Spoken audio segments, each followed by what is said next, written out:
Ek het altyd probeer om te verstaan. Elke woord was bedoel om ons te dra.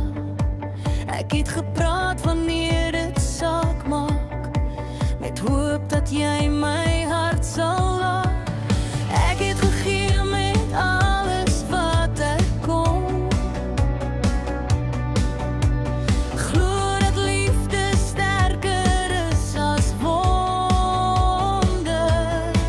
As ek stil word, weer het sê genoeg. Dis nie onverskillig nie, dis net genoeg. As ek nie meer vra, verduidelik nie, dan het my hart reeds vrede gekies. Ek het gepraat omdat ek kon gee, nou is ek rustig, maar ek het aanbeweeg. Dus ek sper word, verstaan het reg. Dis nie die einde van liefde nie, dis respek.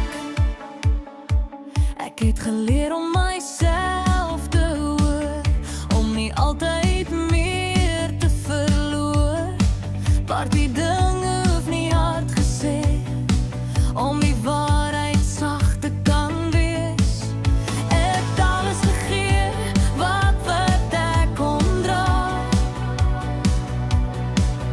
Nou kies ek ligter paaie vorentoe gaan. As ek stil word, weer ek sê genoeg. Dis nie onverskillig nie, dis net lof. As ek nie meer vra, verduidelik nie, dan het my hart reeds vrede gekies.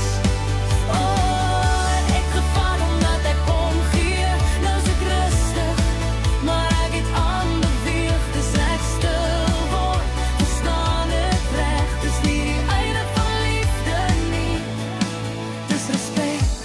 Stilte kan sag wees, stilte kan heel. Dis waar ek leer om weer te straal. Nie alles wat eindig was verniet, maar die dinge leer jou hoe om lief te wees vir jouself.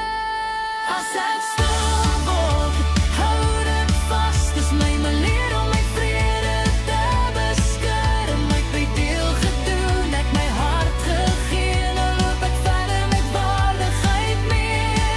As ek stil word, moenie dit misverstaan. Dis nie wegloop mee, dis vorentoe gaan. Soms sê stilte presies wat woorde nie kan.